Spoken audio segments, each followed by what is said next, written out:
अभी जब मैं ये वीडियो बना रहा हूँ तब तक एक नया इतिहास लिखा जा चुका है। इतिहास के पन्ने पलट दिए जा चुके हैं। मतलब रॉयल चैलेंजर्स बैंगलोर ने चेपॉक में चेन्नई को 2008 के बाद पहली बार हराया। आप ऐसा भी कह सकते हैं 17-18 साल के बाद रॉयल चैलेंजर्स बैंगलोर ने चेन्नई सुपर किंग्स को चेन्नई सुपर किंग्स के घर में घुस के मारा है। और लिटरली आप ये बात समझिए, मारा है, बेइज्जत किया है, तबाह किया है। हराया नहीं है, मारा है, बेइज्जत किया है, तबाह किया है। अब मैं ये बातें क्यों बोल रहा हूँ, देखो एक होता है हराना, ठीक है, एक होता है बेइज्जत करना, एक होता है मतलब इज्जत उतार लेना। वो आरसीबी ने किया है। क्यों?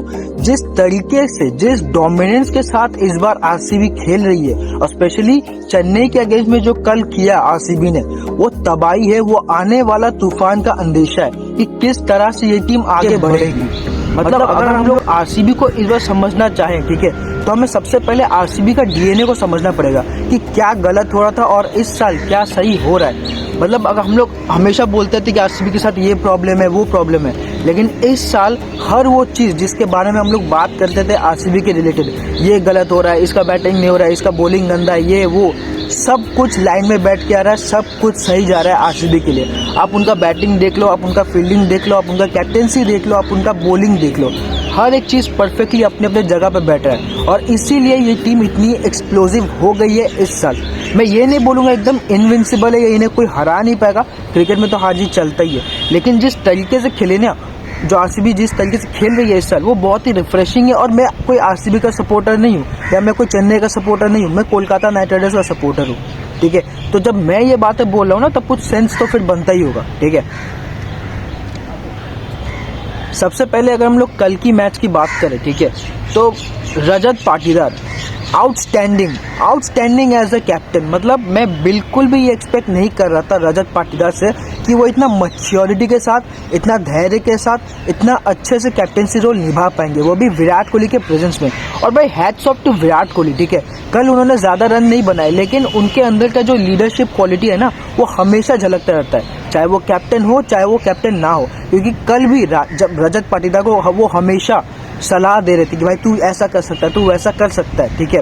अब वो रजत पाटीदार के ऊपर है, उन्होंने सुना या नहीं सुना, ठीक है, मैं उस पर नहीं जाऊंगा। लेकिन जिस तरीके से रजत पाटीदार ने कैप्टेंसी की, ठीक है, वो हम मतलब दिख रहा था कि भाई साहब ये कैप्टन मटेरियल है, वो ऋतुराज गायकवाड़ का तरह नहीं है, ठीक है। मतलब ऋतुराज गायकवाड़ को मैंने देखा है, ठीक है, वो छेचड़ा है, मान लो छेचड़ा है, ठीक है, हमेशा आरसीबी को टारगेट करता रहता है, मतलब ट्रोल करता रहता है, ठीक है। हमने वो देखा था वो कोई इंटरव्यू वगैरह में, तो वो आरसीबी को बोल रहा था कि आरसीबी का कोई फैन ने लाइट या माइक ऑफ कर दिया। अगर ऋतुराज गायकवाड़ का कैप्टेंसी अच्छा होता ना, तो अब तक एटलीस्ट हमें एक झलक दिख जाता, जो अब तक नहीं दिखा है, ठीक है। मैं तो यहाँ तक भी कहता हूँ कि ऋतुराज गायकवाड़, शुभमन गिल और फ्रॉड इन T20, ये दोनों को बल्लेबाजी नहीं आता है T20 में, ठीक है। वो 1-2 साल फ्लूक में चल गया, जैसे सुनील नारायण पिछले साल चल गया था, वही इन लोग का भी हाल है, ठीक है।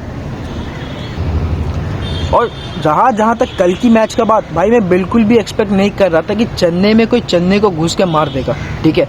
मतलब अगर हम लोग रॉयल चैलेंजर्स बैंगलोर की बॉलिंग का बात करें, ठीक है, कृणाल पंड्या, जॉश हेजलवुड, यश दयाल और भी 3-4 बॉलर है, भाई क्या बॉलिंग किया, शानदार बॉलिंग किया, ठीक है। और उससे भी जो मेरे को बढ़िया चीज़ लगा ना, फिल सॉल्ट का वो जो अटैकिंग मोड, एक होता है बैटिंग करना, एक होता है अटैकिंग बैटिंग करना, एक होता है भाई मैं तोड़ फोड़ दूंगा, और फिल सॉल्ट ने वही किया, ठीक है। उसने पूरे मतलब हालांकि रन ज्यादा नहीं बनाया था, लेकिन उसका जो इम्पैक्ट था ना, वो बहुत ज्यादा बड़ा था। क्योंकि हमेशा आरसीबी ओपनिंग में यही लैक कर रही थी कि एक क्लियर थॉट से कोई बैटिंग नहीं करता था, ठीक है। अगर हाँ किसी ने बड़े शॉट लगा दिए, फिर सिंगल डबल लेके वो लोग खेलते थे। लेकिन इस साल फिल सॉल्ट बोलता है कि भाई साहब अगर मेरे बैट से एक छक्का लगा, मैं दूसरा लगाऊंगा, अगर दूसरा छक्का लगा मैं तीसरा लगाऊंगा, अगर तीसरा लगा मैं चौथा छक्का लगाऊंगा। तो ये जो माइंडसेट में जो डिफरेंस आया ना आरसीबी के प्लेइंग में, ठीक है, जिस तरीके से आरसीबी खेल रही है, जिस तरीके से वो अपने आप को रिप्रेजेंट कर रही है फील्ड में, वो बहुत ही रिफ्रेशिंग और बहुत ही अच्छा है। क्योंकि देखो आप कभी भी ये नहीं चाहते हो कि एक टीम जो इतना अच्छा खेलती हो वो हमेशा नीचे लगी रहे, आप भी चाहते हो। मैं कोलकाता नाइट राइडर्स का फैन हूँ, ठीक है, हमसे बड़ा उनका राइवल कौन है, लेकिन मैं भी चाहता हूँ कि भाई साहब रॉयल चैलेंजर्स बैंगलोर अच्छा खेले, है ना। तो भाई कल का मैच तो बहुत ही इंटरेस्टिंग था, मेरे को बहुत ही अच्छा लगा, ठीक है ना। मतलब दिल टूट गया कि चेन्नई हार गया, लेकिन जिस तरीके से आरसीबी खेली वो बहुत ही इंटरेस्टिंग था। Thank you.